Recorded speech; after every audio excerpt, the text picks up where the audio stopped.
الحمد للہ رب العالمین والعاقبۃ للمتقین والصلاة والسلام علی سید الانبیاء والمرسلین اما بعد فاعوذ باللہ من الشیطان الرجیم بسم اللہ الرحمن الرحیم اللہم صلی علی سیدنا شفیعنا مولانا محمد معدن الجود والکرم۔ سود ایک ایسا گناہ کہ جسے رب کریم نے قرآن کریم میں واضح طور پر حرام قرار دیا ہے،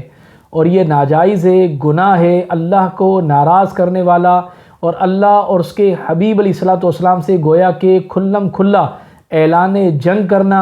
اور شریعت کا ناپسندیدہ ایسا یہ فعل اور کام ہے کہ جو شریعت نے اسے ناپسندیدگی کا اس پر سخت لفظوں میں مذمت فرماتے ہوئے اظہار کیا ہے، اور یہ اللہ تبارک و تعالیٰ سے کھلم کھلا جنگ کے مترادف ہے۔ رب کریم نے اس کی مذمت میں، اس کی حرمت پہ، اس کے حرام ہونے میں قرآن کریم کی سورہ بقرہ کی آیت نمبر 275 میں ارشاد فرمایا کہ الذین یأکلون الربا لا یقومون الا کما یقوم الذی یتخبطہ الشیطان من المس ذلک بانہم قالوا انما البیع مثل الربا وحل اللہ البیع وحرم الربا فمن جاءہ موعظۃ من ربہ فانتہى فاللہ ما سلف وامرہ الی اللہ ومن عادى فاولئک اصحاب النار ہم فیہا خالدون۔ رب کریم نے واضح طور پہ قرآن کریم میں ارشاد فرمایا کہ جو لوگ سود کھاتے ہیں وہ قیامت کے دن نہ کھڑے ہوں گے مگر اس شخص کی طرح کھڑے ہوں گے کہ جس سے آسیب نے چھو کر پاگل بنا دیا ہو۔ گویا کہ جس بندے کو پاگل کا دورہ پڑتا ہو، آسیب نے جو گھیرا ہو، تو بروز محشر دنیا کے سامنے وہ اس طرح سے رسوا ہوگا۔ کون رسوا ہوگا؟ کہ اللہ تبارک و تعالیٰ فرمائے جو لوگ سود کھاتے ہیں وہ قیامت کے دن ایسے کھڑے ہوں گے اور ایسے پاگل ہو جائیں گے دنیا کے سامنے کہ جس طرح سے اسے کسی نے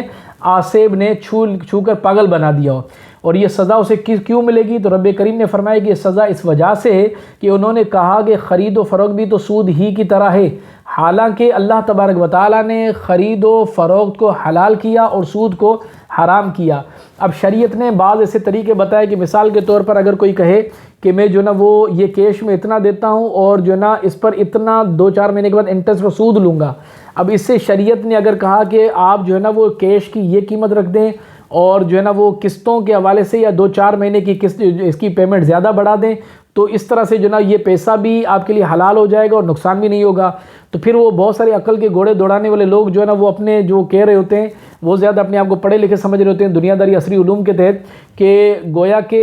وہاں بھی تو یہی پیسے مل رہے تھے، یہاں بھی یہی پیسے مل رہے ہیں۔ تو نبی کریم علیہ الصلوۃ والسلام نے جب سود سے بچنے کے لیے اللہ تبارک و تعالیٰ کا یہ پیغام جب امت کی تعلیم کے لیے ارشاد فرمایا کہ کوئی طریقہ کار کہ جو پیسہ سود کے ذریعے مل رہا ہو اور اسے شریعت کے دائرے میں حلال کا کوئی طریقہ بتا دیا جائے، تو پھر وہ سودی جو لوگ تھے انہوں نے کافروں نے اعتراض کیا۔ اعتراض سے مراد یہ کہ انہوں نے مذاق اڑایا کہ ہم بھی تو وہ اضافت لے رہے اور تم بھی اضافت لے رہے ہو، تو دونوں کو ہی پیسہ زیادہ مل رہا ہے اور تمہارا لینا جائز ہمارا لینا ناجائز، تو اس بات کا وہ مذاق اڑانے لگے۔ تو رب کریم نے اس کی مذمت میں فرمایا کہ یہ سزا اس وجہ سے ہے کہ جو انہوں نے کہا کہ خرید و فروخت بھی تو سود ہی ہے، انہوں نے کاروبار پر اضافت پیسے کو سود سے تشبیہ دیتے ہوئے کہا کہ تم بھی تو دیکھو کوئی چیز بیچ رہے ہو اور پیسے اضافی لے رہے ہو، تو ہم پیسے دے کر اس پر پیسے زیادہ لے رہے ہیں، تو گویا کہ معاملہ ایک ہی ہے۔ تو انہوں نے سود کو منافع سے تشبیہ دیتے ہوئے اور شریعت کا مذاق اڑایا، اور پھر رب کریم نے فرمایا کہ حالانکہ اللہ نے خرید و فروخت کو حلال کیا اور سود کو حرام کیا، تو جس کے پاس اس کے رب کی طرف سے نصیحت آئی پھر وہ باز آ گیا تو اس کے لیے حلال ہے، وہ جو پہلے گزر چکا اس کا معاملہ اللہ کے سپرد ہے، اور جو دوبارہ ایسی حرکت کریں گے تو وہ دوزخی ہیں، وہ اس میں مدتوں رہیں گے۔ رب کریم نے مزید ایک قرآن کریم کی اسی اگلی آیت سورہ بقرہ کی آیت نمبر 276 میں ارشاد فرمایا یمحق اللہ الربا ویربی الصدقات واللہ لا یحب کل کفار اثیم ان الذین آمنوا وعملوا الصالحات واقاموا الصلاة وآتوا الزکاة لهم اجرهم عند ربهم ولا خوف علیہم ولا هم یحزنون۔ رب کریم نے فرمایا کہ جو اللہ تبارک و تعالیٰ نے فرمایا کہ اللہ سود کو مٹاتا ہے اور صدقات کو بڑھاتا ہے، اور اللہ تبارک و تعالیٰ کسی ناشکر بڑے گناہگار کو پسند نہیں کرتا۔ بے شک وہ لوگ جو ایمان لائے اور انہوں نے اچھے کام کیے اور نماز قائم کی اور زکوٰۃ دی، ان کا اجر ان کے رب کے پاس ہے اور ان پر نہ کوئی خوف ہوگا اور نہ وہ غمگین ہوں گے۔ تو دیکھیں کہ جو رب کریم کے اس عمل پر جو اس فرمان پر عمل بندہ کرے اور سود کو مٹانے والا بنے، اور مومن اور مسلمان کا وقار یہی ہونا چاہیے، اس کا ہر شعبہ زندگی کا کام اٹھنے بیٹھنے سے لے کر خرید و فروخت تک ہر معاملہ شریعت کے دائرے میں ہو تو یہ زیادہ بہتر ہے۔ وہ اس بات کو تو سمجھتا ہے کہ اگر کسی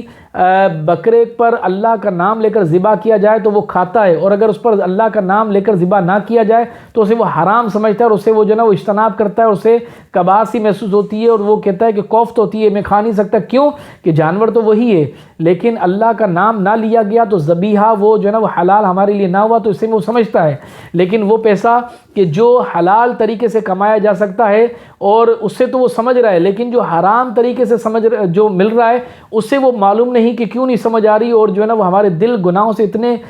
زنگ آلود ہو چکے کہ ہمیں وہ گویا کہ سود گناہ بھی محسوس نہیں ہو رہا۔ اور ہمارے معاشرے میں بعض ہماری جیسے مرچ منڈی کے اندر ڈیلی بیسس پہ جو کروڑوں روپے کے کاروبار کیے جا رہے ہیں تو وہ اس میں بہت سارے جو ہے نا وہ سودی معاملات اس طرح سے بڑھ رہے ہیں۔ اب کوئی یہاں پہ چونکہ تاجر حضرات بڑے بڑے ہیں، اس میں دینی لوگ بھی ہوتے ہیں، مذہبی لوگ بھی ہوتے ہیں، حاجی پرہیزی نمازی ماشاءاللہ بہت سارے لوگ ہوتے ہیں، وہ تو کہتے ہیں کہ جی ہم نے جو ہے نا وہ دینی علماء اور معاملات وغیرہ سارے شیئر کیے ہیں، ہمارا کاروبار جو ہے وہ سودی کاروبار نہیں ہے بلکہ وہ سود سے پاک ہے۔ تو آپ یہ دیکھیں کہ آپ کا کاروبار تو سودی نہیں ہے، سود سے پاک ہے، لیکن کیا ایسی کوئی پالیسی آپ نے مرتب تو نہیں کی، ایسی کسی پالیسی کا حصہ تو نہیں بنے، یا آپ کی وجہ سے سود کو تقویت تو نہیں مل رہی؟ یقیناً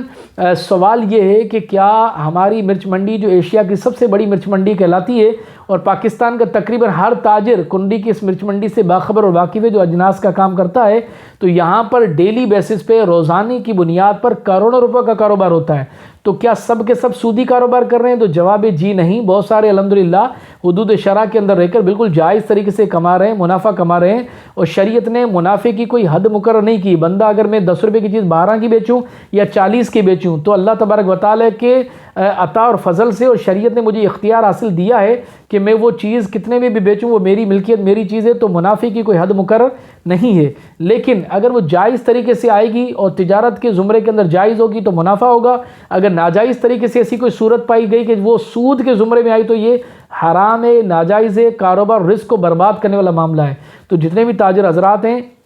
جنہوں نے مرچ منڈی کے اندر کچھ ایسی پالیسیاں بنائی ہیں، انشاءاللہ اگلے کلپ کے اندر میں وہ پالیسیز جو ہے نا واضح کروں گا، ذکر کروں گا کہ جس کی وجہ سے یہ معاملات اتنا بڑھتا چلا جا رہا ہے کہ آج ہمارے معاشرے کے اندر لاکھوں نہیں بلکہ کروڑوں روپے کے چھوٹے بڑے جو ہے نا وہ تاجر حضرات جو لوگ یہ کاروبار اجناس کا کر رہے ہیں وہ سود کے اندر جو ہے نا وہ پڑھتے چلے جا رہے ہیں، اور اس ایسی جو ہے نا وہ بیماری کے اندر، ایسے مرض کے اندر، ایسے گناہ کے اندر مبتلا ہوتے چلے جا رہے ہیں کہ گویا کہ اسے وہ گناہ سمجھ ہی نہیں رہے، اور اللہ سے یہ اعلان جنگ ہے۔ رب کریم نے واضح ارشاد فرمایا قرآن کریم میں، یا ایھا الذین آمنوا اتقوا اللہ وذروا ما بقی من الربا ان کنتم مؤمنین، ایمان والو اگر تم ایمان والے ہو تو اللہ سے ڈرو اور جو سود باقی رہ گیا اسے چھوڑ دو۔ اب جن کو نصیحت حاصل ہو جائے، اللہ کرے مطلب جیسے نصیحت حاصل ہو جائے، جو سود پر کما رہے تھے اور سود کا پیسہ ان کے پاس جمع ہے تو بغیر ثواب کی نیت سے کسی غریب کو دے دے تو زیادہ بہتر ہے۔ یہ سود کے کاروبار سے کوٹھیاں کتنی بنیں گی کہ جب بندہ موت کے گھڑے کے اندر یعنی قبر میں جب اترے گا تو پھر اسے لگ پتہ جائے گا کہ اس نے رب کے ساتھ اعلان جنگ کیا اور مال کہاں سے کمایا، کہاں خرچ ہوا، یہ سارے معاملات کا حساب دینا پڑے گا۔ اور جس بازار کے اندر سود کی لین دین اور کاروبار بڑھتا گیا آج وہ ویران ہو چکے ہیں۔ تو میں تاجر حضرات سے گزارش کروں گا کہ اپنی ایسی پالیسیاں جو مرتب کی ہوئی ہیں کہ اگر جس کی وجہ سے اپنے ذاتی مفادات اور پیسے کی ہوس، لالچ اور حرص ہمیں مطلب اتنا اندھا کر چکی ہے کہ ہم نے ایسی پالیسیز مرتب کر دی ہیں، اور اللہ نے ہمیں یہ منصب اور اختیار ضرور دیا ہے، کیونکہ بازار اور مارکیٹس میں ایسی کمیٹیاں بنی ہوتی ہیں کہ جس کے ہم صدر ہوتے ہیں، چیئرمین ہوتے ہیں، ممبر ہوتے ہیں، حصہ ہوتے ہیں، اور ہماری پالیسیز جو ہے نا وہ اتنی اثر انداز ہوتی ہیں کہ جو بناتے ہیں وہ اصول بن جاتے ہیں۔ تو گویا کہ ہمیں اپنی پالیسیز کسی دارالفتہ کسی مفتی صاحب کو ضرور چیک کروانی چاہیے، کہیں اس میں سودی معاملہ تو نہیں ہے۔ اگر سودی معاملہ نہیں ہے تو کہیں ایسا تو نہیں ہے کہ سودی معاملہ جو ہے نا ہماری پالیسیز کی وجہ سے بڑھتا چلا جا رہا ہے، سود کو جو ہے نا تقویت مل رہی ہے اور ہم جو ہے نا وہ گویا کہ اس میں سود کے پھیلانے میں جو ہے نا وہ تعاون کر رہے ہوں، تو ایسا تو نہیں ہے۔ پھر اگر مثال کے طور پر ایسا ہے تو ہمیں جلد از جلد جو ہے نا اس معاملے کو ختم کرنا چاہیے اور ایسا کام کرنا چاہیے کہ سود معاشرے سے جڑ سے ختم ہو جائے۔ اگر کوئی پیسے کی لالچ اور ذاتی مفادات میں یہ مال نہیں مانتا اور اسے پیسے نے اتنا اندھا کر دیا ہے کہ نہیں میں جو نا یہی معاملہ جو کروڑوں روپے کی کوٹھیاں بن رہی ہیں اور جو ہے نا وہ حاجی پرہیزی بندے بیچارہ جو ہے نا وہ کہلانے والا جو ہے نا وہ بھی جو ہے نا بہت سارے معاملات کے اندر سودی جو ہے نا معاملات، خود تو وہ کہہ رہا میں نہیں کر رہا لیکن ہم نے کسی اور کا ٹھیکہ بھی نہیں اٹھایا، تو وہ قومیں برباد ہو جاتی ہیں کہ جو ہے نا گناہ دیکھ کر بھی جو ہے نا وہ اس کو مٹانے کی بجائے اس کا ساتھ دینے کا ذریعہ بنتے ہوں اور وہ کہیں کہ جی ہم نہیں مانتے۔ تو رب کریم نے فرمایا فَإِن لَمْ تَفْعَلُوا فَأْذَنُوا بِحَرْبٍ مِّنَ اللَّهِ وَرَسُولِهِ وَإِن تُبْتُمْ فَلَكُمْ رُءُوسُ أَمْوَالِكُمْ لَا تَظْلِمُونَ وَلَا تُظْلَمُونَ، کہ پھر اگر تم ایسا نہیں کرو گے تو اللہ اور اللہ کے رسول کی طرف سے لڑائی کا یقین کر لو، اور اگر تم توبہ کرو تو تمہارے لیے اپنا اصل مال لینا جائز ہے، نہ تم کسی کو نقصان پہنچاؤ اور نہ تمہیں کوئی نقصان ہو۔ تو سود میں یقیناً جو ہے نا وہ نقصان ہی ہے، اور جو کاروبار جس منڈی کے اندر جو ہے نا سود بڑھتا چلا جائے تو وہ منڈیاں جو ہیں وہ بازاریں جو ہیں وہ برباد ہو جاتی ہیں، اور اللہ اور رسول سے جنگ کر کے کیسا کمانا؟ گویا کہ ہمیں تو پیسے کی بڑھوتی نظر آ رہی ہے، حقیقتاً یہ پیسے کی بڑھوتی نہیں ہے بلکہ اپنی قبر و حشر کو کالا کرنا اور اللہ سے بغاوت اور جنگ کرنے کے مترادف ہے، اور ہمارا جو نا مال اللہ نہ کرے برباد ہو جائے، یہ مارکیٹیں برباد ہو جائیں، تو بہتر یہ کہ ہم اس پالیسیز پر نظر ثانی کریں۔ انشاءاللہ اگلے کلپ کے اندر میں بتاؤں گا کہ ہماری مارکیٹ کے اندر کس طرح سے کاروبار کیا جاتا ہے، آیا وہ کاروبار سودی ہے یا نہیں، اگر نہیں ہے تو وہ کون سی پالیسیز ہیں کہ جس کی وجہ سے ہمارے معاشرے میں سود بڑھتا چلا جا رہا ہے اور ہمیں کیا کرنا چاہیے، اور سود کی مذمت کے اندر نبی پاک علیہ الصلوۃ والسلام نے کیا ارشاد فرمایا اور سود کی تعریف کیا ہے، موٹی چند ایک مثالیں دے کر انشاءاللہ سمجھانے کی کوشش کروں گا۔ اللہ تبارک و تعالیٰ اس گناہ سے ہمیں بچنے کی توفیق عطا فرمائے۔ وآخر دعوانا ان الحمد للہ رب العالمین۔